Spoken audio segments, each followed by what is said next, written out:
Welcome, everyone. Thank you so much for joining today's webinar. So you want to be a 2022 All-America City. I like to call this the most wonderful time of the year, not because the holidays are coming up, but because it's about to be All-America City time. So excited for everyone who has joined us, and can't wait to answer all of your questions and talk to you about this year's theme. My name is Rebecca Trout, and I am the Program Director of the All-America City Awards here at the National Civic League. I know we have a few new faces on today's webinar as opposed to our normal webinars, so I wanted to give you a little bit more background on the National Civic League. We are a 125-year-old nonprofit, and we aim to advance civic engagement to create more equitable and thriving communities. We do that in a few different ways, but primarily through our research and publications, direct community assistance work, as well as our events and awards such as the All-America City Award, which we will dive into in a lot of detail today. So before we get going, I just wanted to go over a few housekeeping items. That you will notice that everyone has been muted. We ask you to remain so until the very end when we will hopefully have around 15 minutes to answer all of your questions that were not covered during the webinar. You can either use the raise hand feature or put your questions in the chat. We are recording this, so do not feel the need to feverishly take notes. You will be sent both the slides and the recording either later this afternoon or early tomorrow. All right. As far as our sort of run of show today, I'm going to start with just an overview of the All-America City Award, a little bit of information about this year's theme and the process. I will then be joined by my friend Jill from the Campaign for Grade Level Reading, who's going to talk about our wonderful collaboration with the campaign this year. And she'll dive in a lot deeper into the areas of focus and the application criteria. We are then thrilled to be joined by two past All-America City Award winners, Dubuque, Iowa, and Roanoke, Virginia. Corey, who's the assistant manager of the city of Dubuque, Iowa, and Nancy, who's the president and CEO of the Community Foundation of Greater Dubuque, will be talking to us about Dubuque's story. And then Sheila Umberger, who's the director of libraries at the city of Roanoke, will join us to talk about Roanoke's experience as an All-America city. And then again, at the end, we have hopefully 10 to 15 minutes for you for questions. All right, so just a little bit of information about the All-America City Award.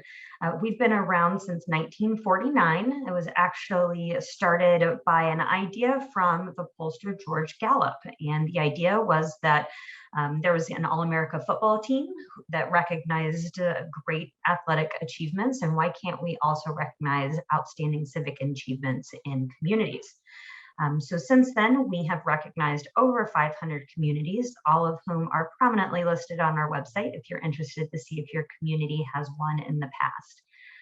Each year we have a different theme, but the backbone of our award is civic engagement. So the idea is that no matter what challenge you're facing in your community, it can be aided by involving the entire community, by working with businesses, nonprofits, schools, all community stakeholders to really come together for a community-wide solution. So that's what our award aims to recognize. Historically, we do work more closely with municipalities, both city and county. However, our award always has and is always open to really any applicant. So a city, a county, a tribe, a school district, a library, a United Way, a housing authority, anyone is eligible to be the lead applicant on one of these applications. So really welcome everyone to feel like they can apply for the award. We were lucky enough to work with an external consulting firm a few years ago, and they did a really robust study of our past 500 community winners. And these are just a few of the benefits that we have found. Communities have noted some economic stimulus after winning the award in the form of an increase in grants and tourism. It's also definitely an increase in pride and collaboration and an increase in national recognition and press releases and coverage. So that's a little bit about the history. So this year, we are collaborating with the Campaign for Grade Level Reading. Jill will cover a little bit more about that collaboration later. But in short, this year's theme is Housing as a Platform for Early School Success and Equitable Learning Recovery. It's been a heck of a last 18 months for everyone, but definitely for schools and students. So we really want to lift up how housing can be a platform for that success and that recovery process. A little bit about our process. You'll see on the right of your screen here, we have our important dates. You are already checking something off your checklist here today by being on this informational webinar. We hope to answer your questions and give you a lot of insightful information. The next step would be to submit an optional letter of intent to apply. So again, this is optional, it is not required. However, this really helps us out to give you one-on-one support. If we know you're intending to apply, we can give you a mentor, I can check in with you, ask you, and see if you have any questions about the application. And it really helps us with our sort of records keeping process as well. It also has a bad added benefit of saving you $100 on your application fee. So that brings that down from the normal $250 application fee to $100. Realize I'm going through some of this quickly. Again, recording and slides will be sent to you. Also, all of this information is up on our website, so I encourage you to check that out.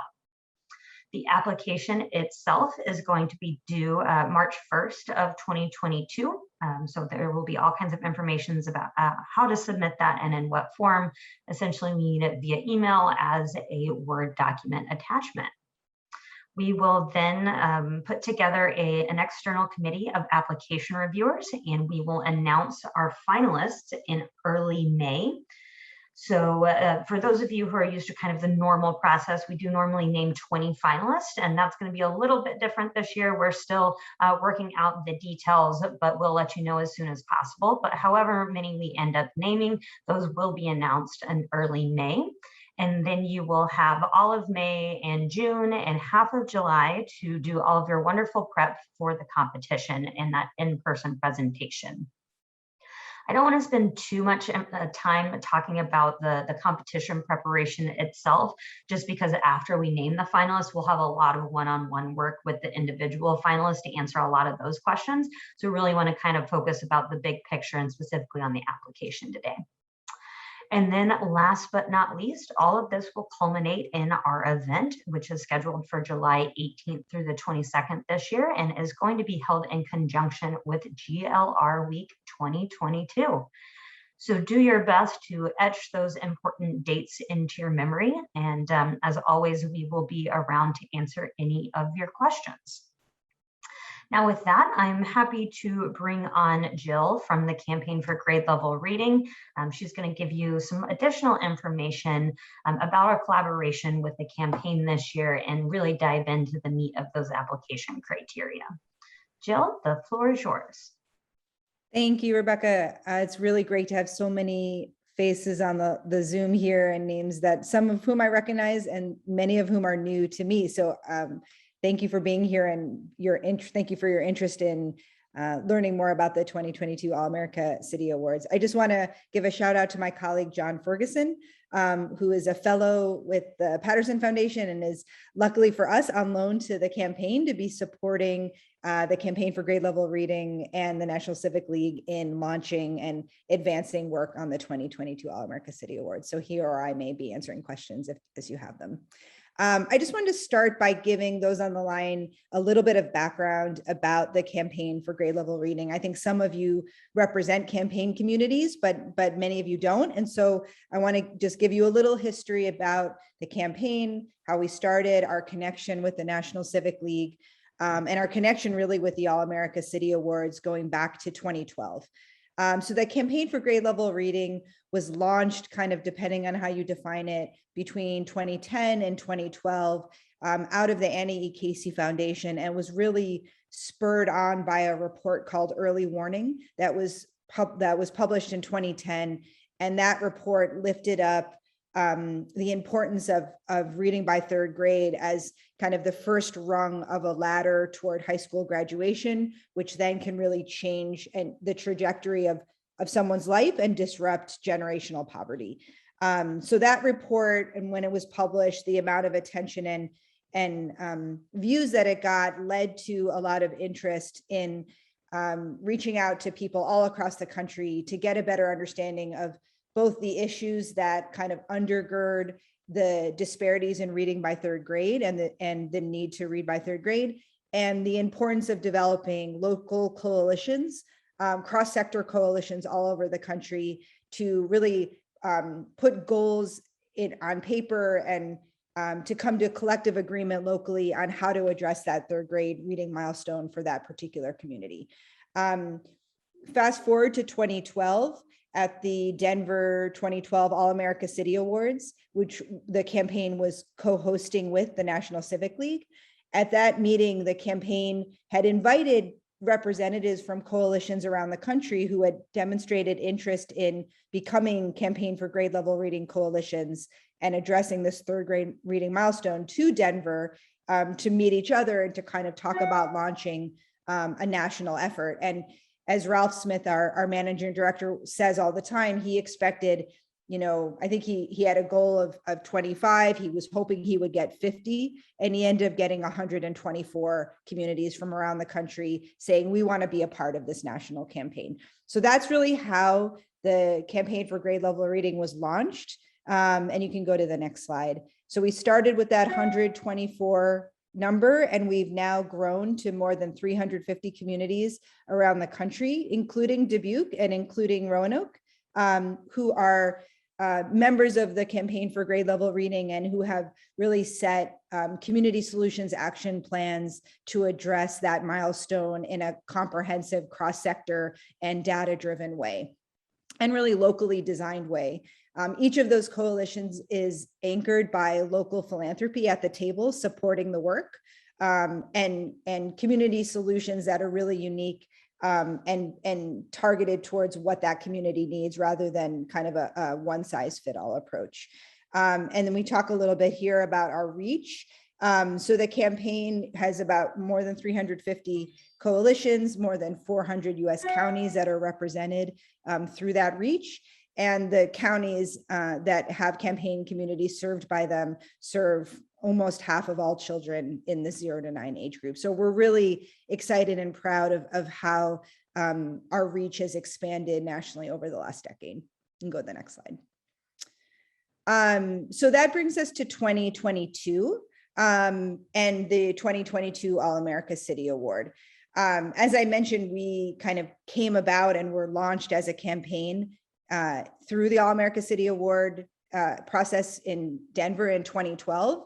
And we've had the good fortune of working with Rebecca and the National Civic League in 2017 to also co-convene the 2017 AllAmerica City Awards. And now 5 years later in 2022, we're back at the table and really proud to be part of this exciting milestone and to help think about what theme would really help align with both today's times and where the campaign is going and where we feel much of the sector is going in terms of the really meeting families where they are and helping families that are from marginalized, economically disadvantaged communities to be able to address both early school success and equitable learning recovery coming out of the COVID-19 pandemic. We've had a long relationship with public housing agencies. In that 2012 AllAmerica City event, we had many of them at the table at that time, really urging the campaign to incorporate PHAs, public housing authorities, and we've extended that to affordable housing organizations and the families that are served by those two groups to really think about their needs and think about how to best build them into plans around third grade reading. And then we've worked very closely with the national associations serving PHAs, particularly NARO and CLAFA, as well as the U.S. Department of Housing and Urban Development over this period of time to integrate PHAs and integrate housing into looking at comprehensive work to support early literacy, addressing chronic absenteeism, school readiness, summer learning, which are some of the important parts of how campaign communities have been organized, as well as really looking at a 2-generation, 24/7, 365, as we like to say, approach to helping families and meeting families where they are which, as we all know, is not only in the schoolroom, but often and most of the time out of the school, in people's homes, in those places and spaces where they congregate, and really thinking about our work more comprehensively than within the four walls of a school. You can go to the next slide. So that brings us to really thinking about how do we lift up housing as a platform to address early school success, and equitable learning recovery is our theme. And then more specifically, what does that mean? So this application and this year's award is going to be putting that theme of housing as a platform at the center, and looking then specifically at one or more of these 7 areas of focus within that theme. Some of these, digital equity, certainly I think has been front and center for, I'm imagining, many of the people on the line, if not all, particularly in light of the pandemic and the closures of schools. So we're really excited to see what ideas and initiatives and programs you all will be submitting for consideration that look at, how people are using access, devices, and digital equity as an important way to really address the themes of this year.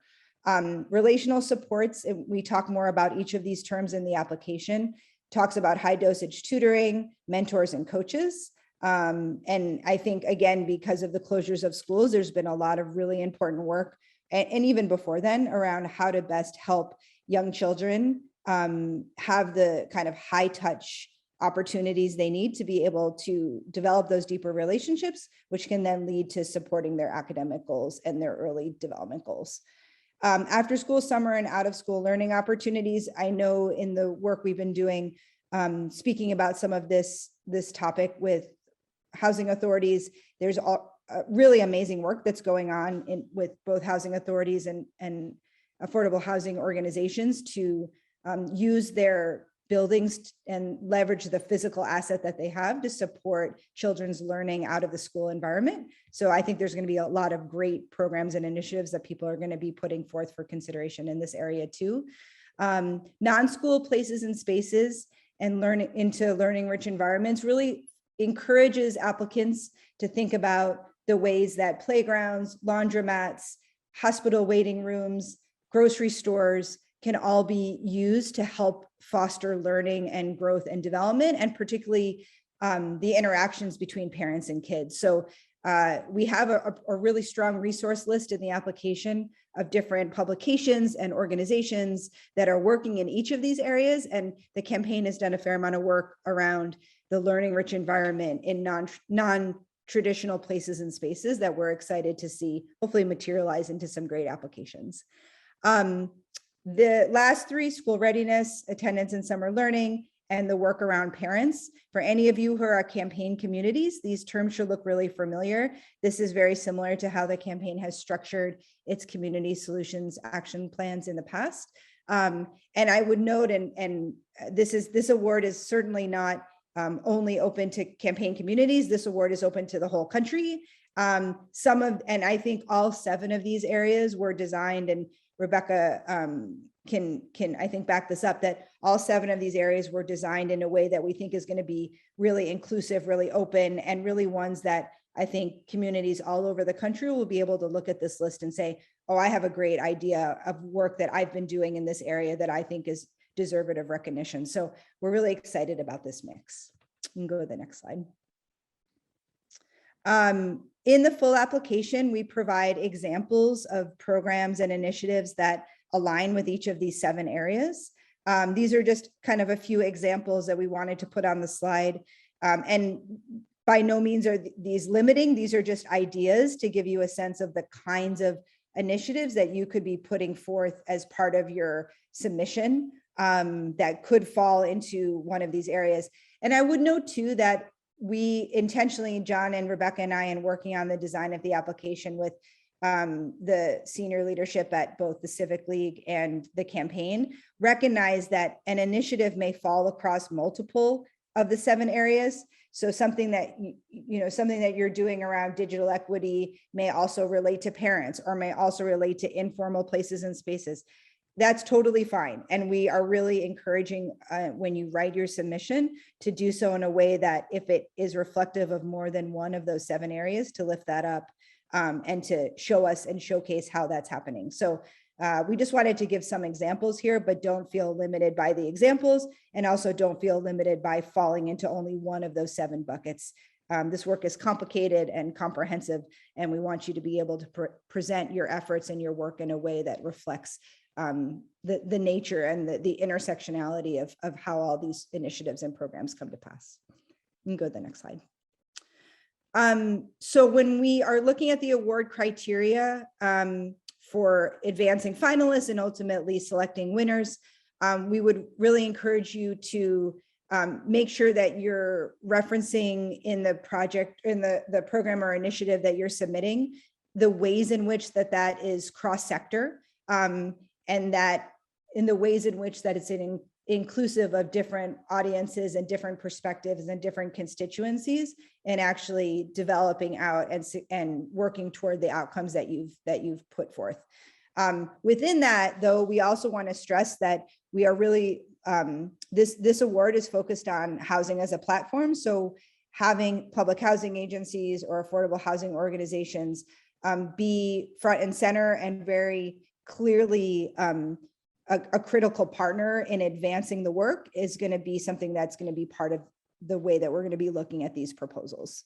One of, as you see in what you'll see in the full application, that we ask for information about the problem you're trying to solve, the outcomes that you've either had or are having progress toward, the kinds of partnerships that you're forming, the degree to which this is going to be hopefully replicable or potentially set up to scale.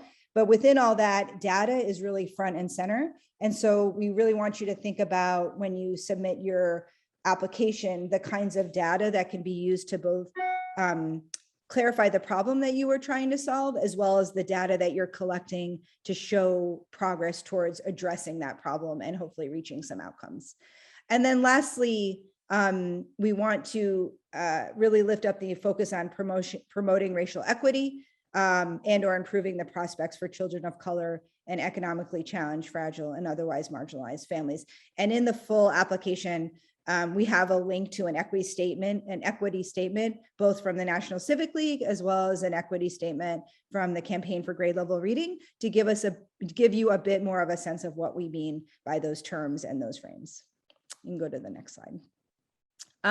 So I talked about this a bit already, but when you do submit your application, you're going to be asked to identify the problem, the desired outcomes, the overall strategy, the roles of the collaborating partners, with housing being a critical and essential partner within that mix, the kind of data that you are accessing or that you've been using to set your baselines and targets, and then kind of where things are going moving forward, where you envision your project or your initiative potentially being positioned for replication, scale, or sustainability. I just want to note on this slide that given that COVID is still underway, and given that we're all still, in the midst 19 months later of this pandemic, we don't expect that your submitted initiative will be completed. And in most cases, it's probably still going to be underway, and that is completely fine. If you have any initial milestones that you've met or initial outcomes that you would be able to report, we'd love to know those. But don't feel like the only thing you could submit is a completed initiative. We fully anticipate most of this work will still be underway. And I think actually that makes it in some ways more exciting, in that we're going to be able to continue to follow progress on those efforts and initiatives, and people around the country will be able to follow progress on those over time. So I did just want to note that on this slide. And then lastly, we wanted to just give you some key dates and how you can also learn more about this work, and how you can learn more about perhaps how to best position yourselves to apply to submit the full application due on March 1st. I just want to give a kudos and a shout out to the National Civic League. They've done a great job on their website outlining a lot of information about the All-America City Award, not just for this year, but for prior years. So there's a lot of resources on that site. And if any of you are not already familiar with this award, I think going through that website and going into some of the detail on prior applicants, on the history of the award, on the process would be time well spent. We've also set up, and I think this is maybe new, office hours that are going to be taking place every month between now and March 1st when the application is due. So as you're working on the application, please put these times in your calendar, and you can ask Rebecca or John or myself any questions and bounce ideas off of us, and have a sounding board, kind of a dedicated time that you can know that you'll have a sounding board as you work on this. And then, as always, you can ask us questions anytime via email. And the email address that's there goes to John, Rebecca, and myself. So we can be answering that quickly and from our own differing perspectives to be able to hopefully get you quick responses as you really think about building out your application. And I know there'll be time at the end for questions, but I just want to thank you. I'm really excited to have so many folks on the line, and hopefully some folks that are new to the All-America City Awards, as well as those who have applied before or won before. And we really hope this theme and areas of focus and really looking at housing as a platform is something that's inspiring and exciting to all of you. Great. Thank you so much, Jill. And as Jill mentioned, that was a lot of information from both of us. So we will have some time at the very end for questions. But before we get to that, we're going to hear some real life examples from communities who have been through this process before. So really excited to welcome our friends on the line from Dubuque, Iowa. All right, does that look okay? Yes. Awesome, perfect. Well, hi everybody. I'm really excited. We are like All-America City fan kids over here in Dubuque. And I know Roanoke is too. So it's really fun to be on the call with them to talk a little bit today. So what you see on the screen is examples of the projects that we submitted. We have won the All-America City Award 5 times now since 2007. I'm going to talk a little bit about our 2019 application, just some tips and tricks for you to think about as you're writing. And then I'm really excited to be presenting with Nancy Van Milligan from our Community Foundation, who is one of the leading partners and has done a lot of work around grade level reading in particular. And she's going to talk about kind of some tips that are more specific to the theme for this year. So let's jump right in. This is a quote that came from our fire chief, and it's not related to the All-America City competition. It's actually related to their accreditation that they just went through, but it has stuck with me as it relates to All-America City too. So when they went through accreditation, Chief Snyder said, it's not what you get, it's what you become. You don't get accredited, you become accredited. And as an accredited agency, and I would say as an All-America City winner, you build this culture of improvement. And so, Rebecca and Jill both talked about some of the benefits of becoming an All-America City, the recognition, some of those great things that we all would agree with in Dubuque. But this is the most important part for me. And this is why Dubuque has won 5 times and why we keep coming back. It really creates this culture where in 2019, when we won, we came home and we said, what are we going to do next? Like, what's the next thing we want to tell them about? And we have that mentality with the community. It's not just within our organization. So this is really something that I think rings true for this program too. So in 2019, the focus for all of the applications is around equity. And I put pictures on the screen of some of the projects that we highlighted in our application. And the thing that I really want you to take away from this slide is in that round, there were 3 projects that you could submit. And when I've talked to other communities that have done this work, they kind of take a really narrow approach to what project they're going to submit. And each of these projects that you see on the screen was one of the things we highlighted, but within it, there were 4 or 5 stories that we got to tell. So for instance, in the Dubuque Eats Well Collaborative, which is a community-wide collaborative around healthy local foods, we talked about a homeless shelter who had a garden. We talked about a program in the schools around local foods. We talked about our community gardens program. So as you're kind of thinking about what you want to highlight in your community, I would really encourage you to think about what's that kind of big umbrella that a couple of stories might fall under? And especially with public housing and education this year, I think it's a great example of how you can do that. So these are some of the institutions that we brought together to write our application. And what I will highlight here for you all is the more folks you have at the table writing, and this can kind of get messy as you're writing, but it's going to benefit you. The more perspectives you're going to have on your community, you're going to hear about things that you might not, as the lead applicant or as one of the key partners, have known about, and really be able to tell this broader perspective. And the other thing that I will share with you that's really helpful about this approach is each one of the cogs on this wheel came to the table to write Dubuque's story and to talk about a particular program. And as Jill was talking about, has great data around our program. But then we all sat down and said, well, what's the community outcome we're trying to move? And did we move the needle? Are our programs working? It's a great exercise when you're writing the application. And then it's a great exercise to kind of be able to course correct within your program and say, oh, well, maybe we're not actually decreasing obesity, even though we have a lot of great programs. What can we maybe move to make that happen? So down along the bottom of the screen, you see kind of how all of these cogs, even though we came together to write an application, we are working on sharing priorities and more regular communication. And that's, you know, whether you make it to the final All-America City status or not, those are things that you take forward after you go through this competition. So these are, when Rebecca and I were looking at these are, we're like, oh, we missed that.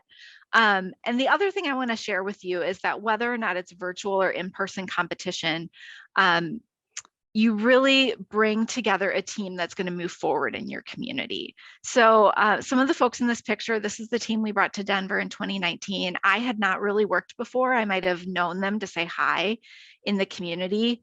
But we spent those 3 days, and if any of you went to cheerleading camp in high school, this is cheerleading camp for cities. And we came home and we had built these relationships that then we wanted to work together more on.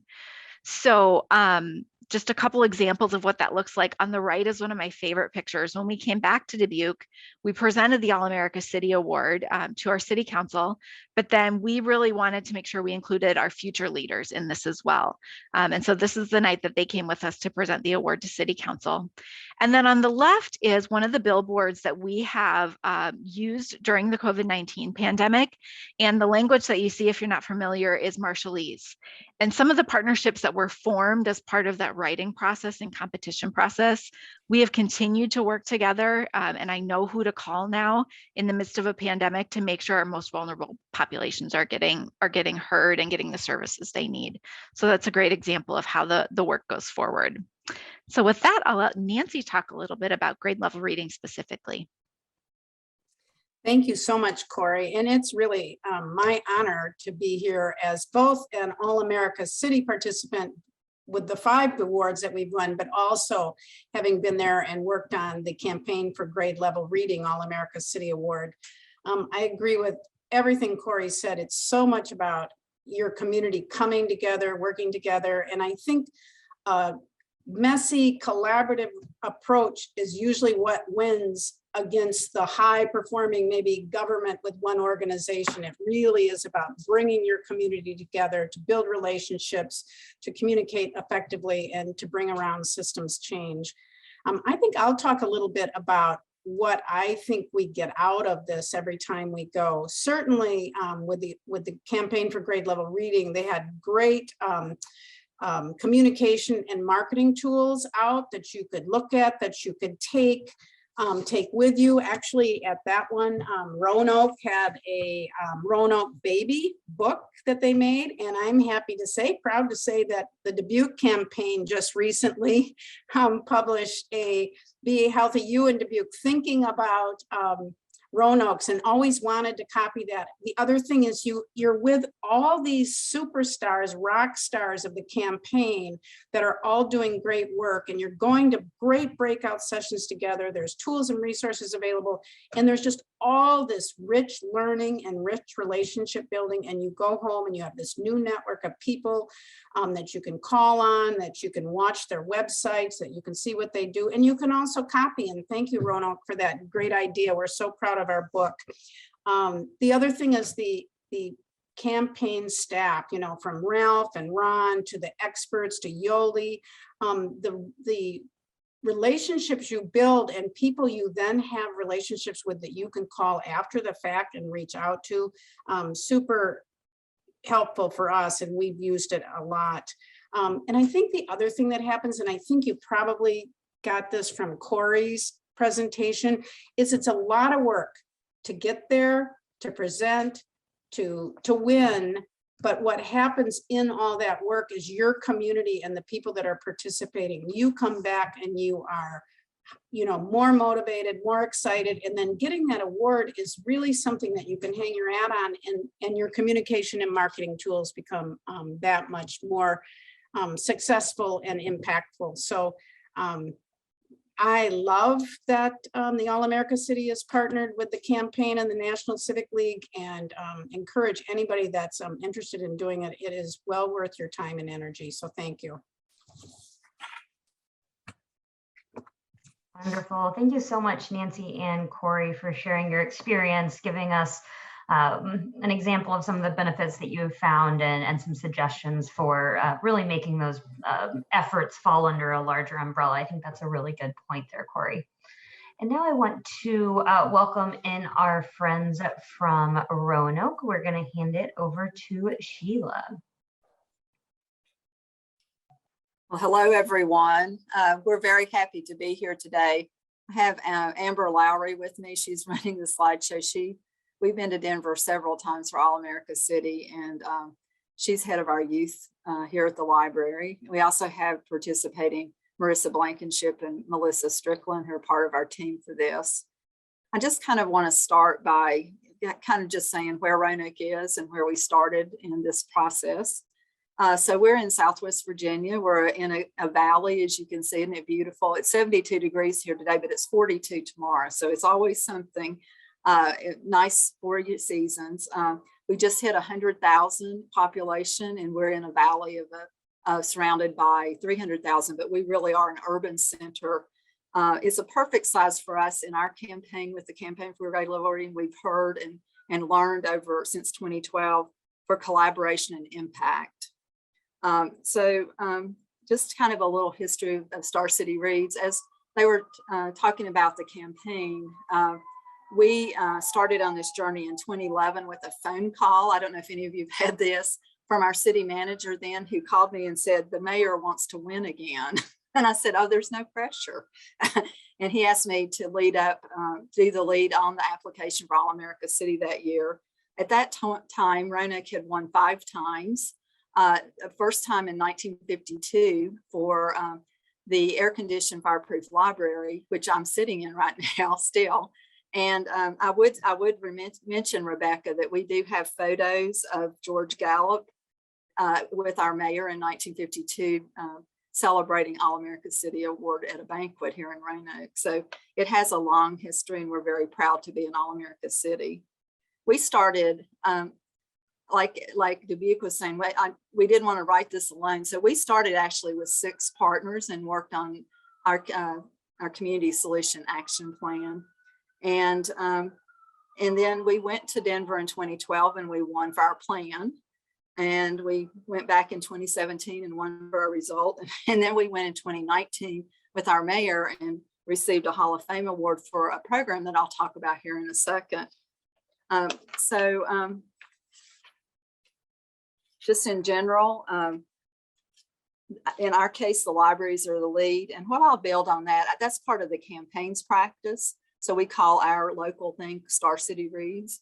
But what I would say, I was thinking about the lead part, is you're on the application process.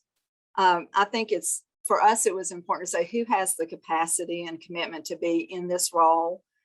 regardless, you've identified an important topic for your community. It's something that has merit, like we were talking before, whether you win or not, the work will inform that and you will make progress on this issue or whatever the issue is each year in AllAmerica City application. I think it's really wonderful to start with that.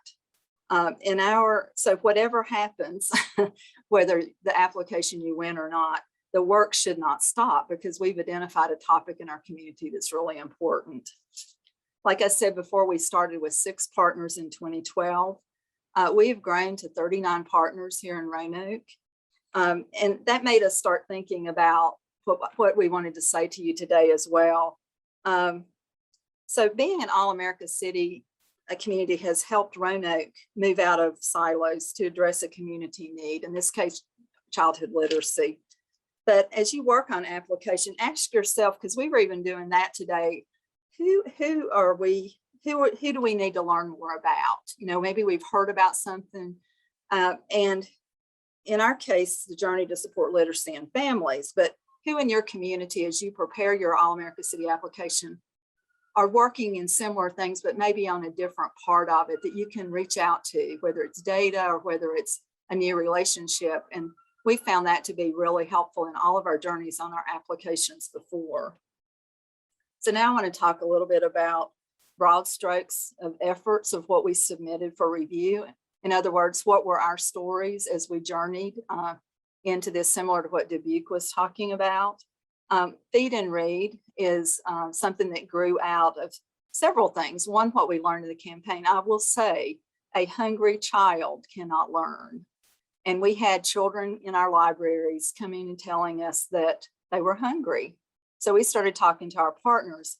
Since 2014, we fed 150,000 meals out of the library locations. We have 7 branches. However, we've had partners within our Star City Reads Coalition from Feeding Southwest Virginia. We've had book donations from grants from all sort of organizations, and we do programs with the YMCA and AmeriCorps. Also grew out of this was Kids Farmers Market, which we did really expanded during COVID, where, as you can see, we can do it outside. We integrated math and science skills. We would give children money and they could purchase. Our partners, again, from pediatricians to families to other, like local food market, came into this program. And that was also part of our story in this journey. So what I'm explaining here is one of the things is Feed, Read, and Grow. This grew from Feed and Read. And one of the things that's been a benefit to us in AllAmerica City is we've been able to apply for, and because of the work we're doing, because of the data we're generating, we've been able to apply for grants. We just received a $50,000 grant from the Carilion Children's Foundation, which is our hospital here in Roanoke. And this is a collaboration between some pediatricians, the medical school, our Blue Ridge Literacy, which is actually housed here in this main library. And 80% of our Feed, Read, and Grow participants speak English as their second language. So our focus is on families and refugees and recent immigrants. We also brought in social services into this as also one of our new partners to provide benefit information to families and sign them up for that through that and through the pediatric clinics. So this is how we feel like this is an example of telling your story is when you start something with an idea is a hungry child cannot learn, a child telling you they're hungry. How can that's helped us to be able to focus and grow that with not just ourselves, but with our partners.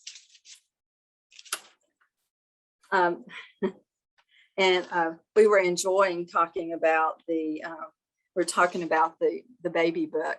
We actually stole this idea from Baltimore. They had a counting book that was amazing. It was black and white, but it was amazing. And I was also sharing with Dubuque, I grew up in Bristol, Tennessee, Virginia, and Bristol just did a baby book, and they have a country music jingle and a dance. So I'm very excited about that.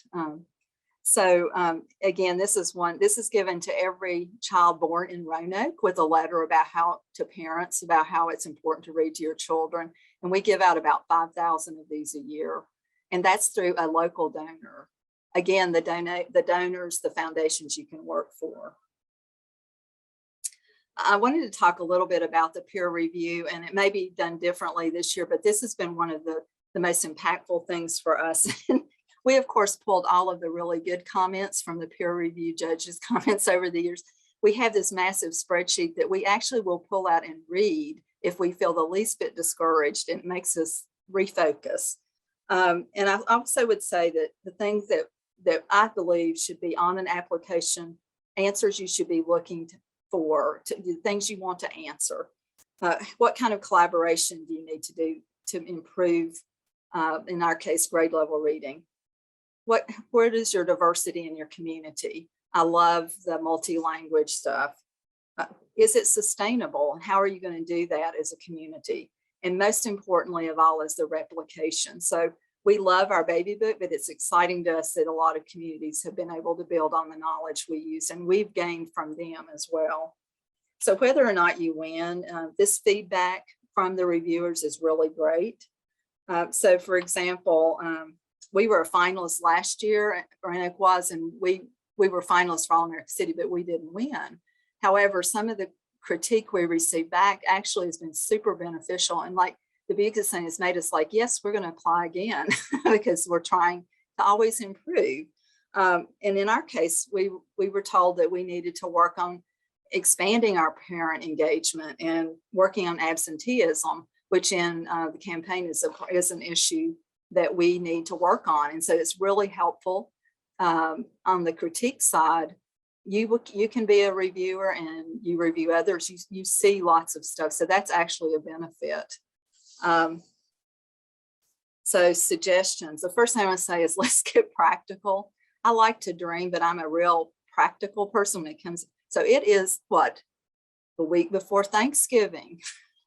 In our case, we're saying, this is great, but we need to pull a core team together. The pictures you're seeing here are some of the core team from 2012 and 2017 and other times that we have participated. So some folks have been with us on a long journey and they're still with us. We need a group that's committed. And I agree, find your writers, put pen to paper and gather those stories. And in our case, also surrounding yourself with your data folks. We have a professor at a college that's very into childhood data, and she's part of our team.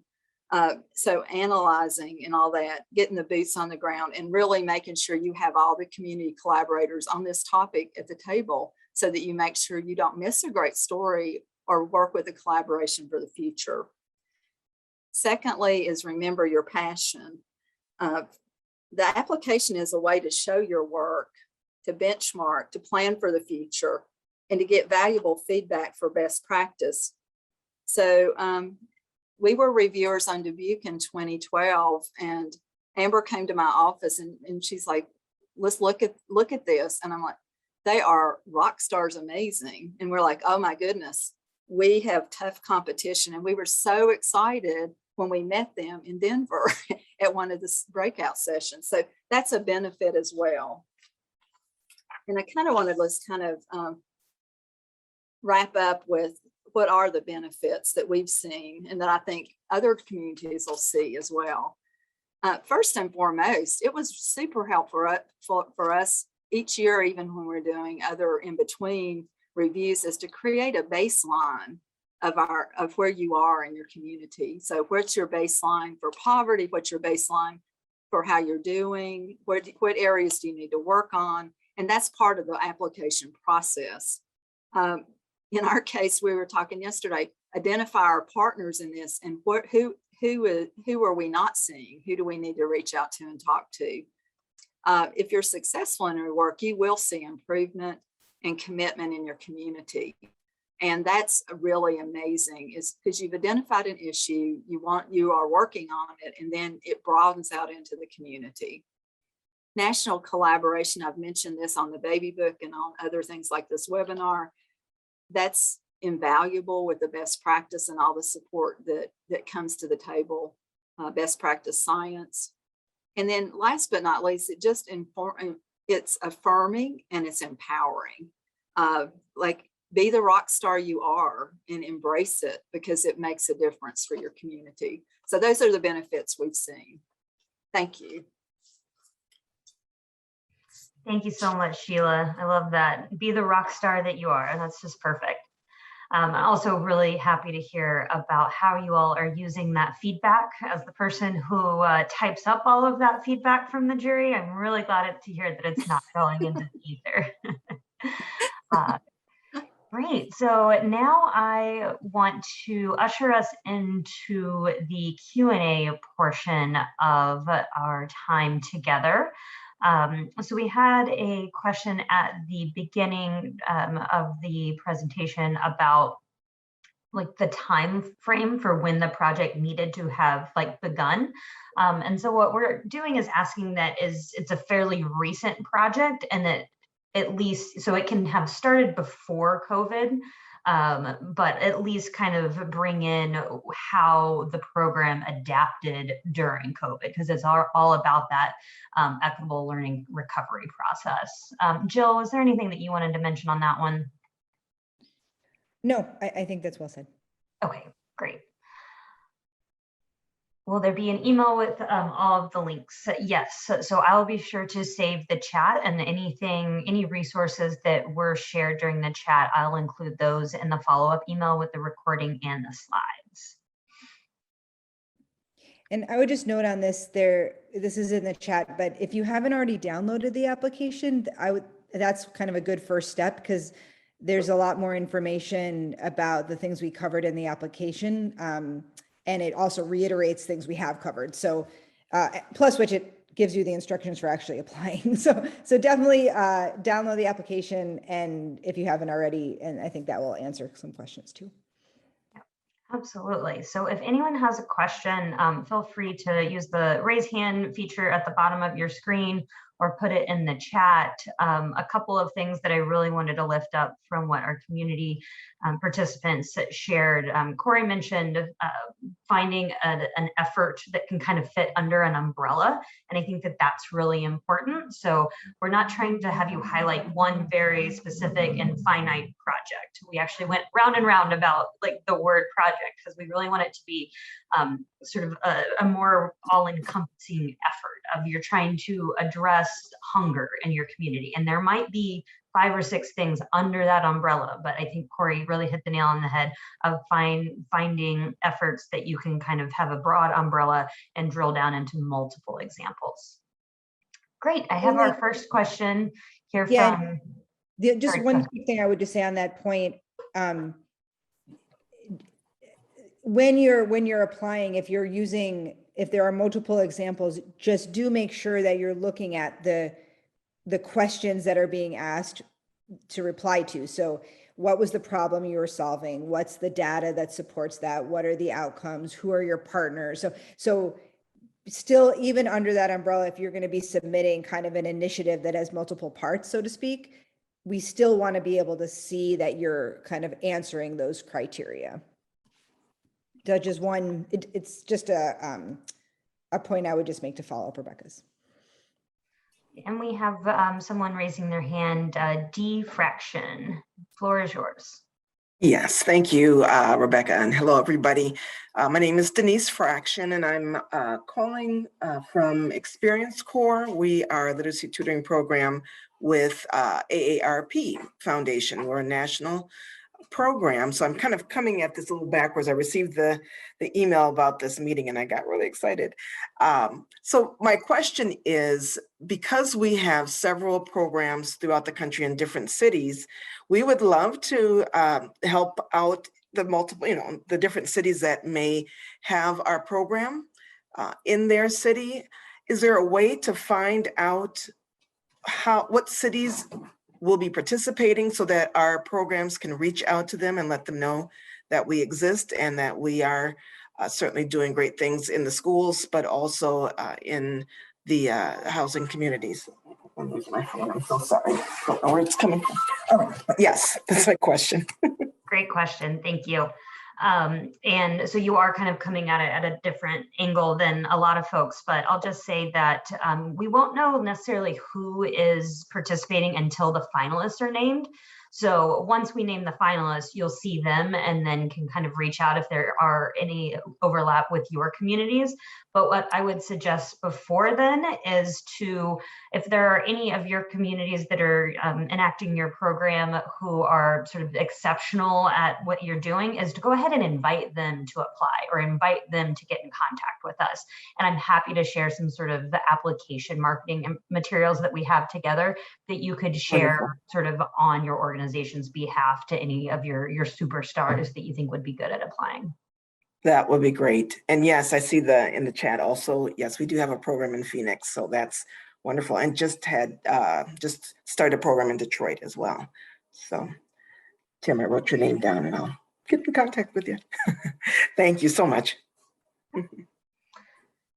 And then I see another pretty easy question here in the chat. Will the July events be virtual? Yes, we are going to be having these virtual again, and they will be in conjunction with the larger GLR week.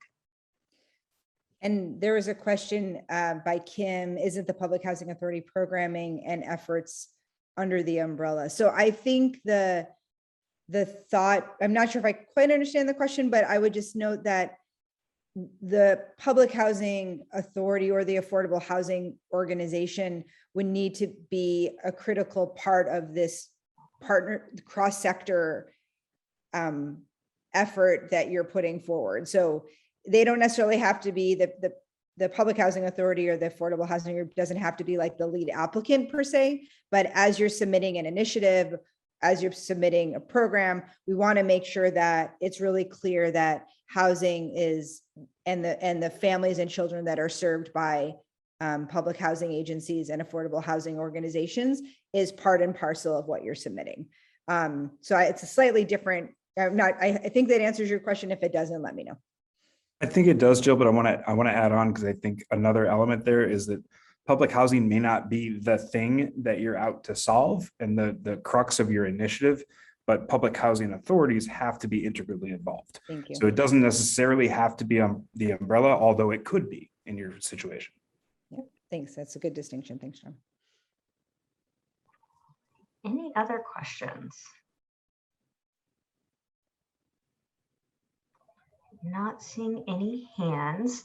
I really want to stress a new opportunity that we have developed at the request and suggestion of Campaign for Grade Level Reading. These office hours, I think, are going to be really helpful this year, and that those are going to give you an opportunity to kind of leave today's call and say, okay, well, maybe we could do this, maybe we could do that, flesh those ideas out a little bit, and then come to us during December or January or February's office hours, and we're happy to kind of spitball, answer questions, ideas, that sort of thing of, well, would this work? Should we include this? That's really going to be your sort of more one-on-one support and question time. So definitely join us for that next one, which is December 13th, I believe, and we'll include links to all of that in the follow-up email.